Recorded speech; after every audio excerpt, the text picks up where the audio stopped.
আজ থাইল্যান্ডের ব্যাংককে অনুষ্ঠিত বিমস্টেক শীর্ষক সম্মেলনের সাইডলাইনে বাংলাদেশের প্রধান উপদেষ্টা অধ্যাপক মোহাম্মদ ইউনুস এবং থাইল্যান্ডের প্রধানমন্ত্রী পায়তং তর্ণ সিনাওয়াত্রার মধ্যে একটি গুরুত্বপূর্ণ বৈঠক অনুষ্ঠিত হয়।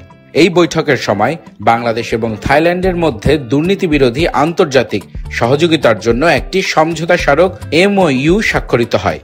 ACC chairman doctor Mohammad Abdul Momen এবং NCC president Suchart Trakulkasemsuk নিজ নিজ প্রতিষ্ঠানের পক্ষে এই স্মারকটি স্বাক্ষর করেন। প্রধানমন্ত্রী পতেং তর্ণ সিনাওয়াত্রা এই MOU স্বাক্ষরের সময় উপস্থিত ছিলেন।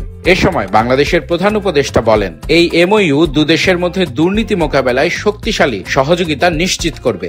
আমরা আশা করি এটি আমাদের পারস্পরিক প্রয়োজনে সহায়ক হবে। বিশেষত যারা দেশের বাইরে পালিয়ে গিয়েছে তাদের আইনের আওতায় আনা সম্ভব হবে। এই সমঝোতা স্মারকটি জাতিসংঘের দুর্নীতি বিরোধী কনভেনশনের আওতায় স্বাক্ষরিত।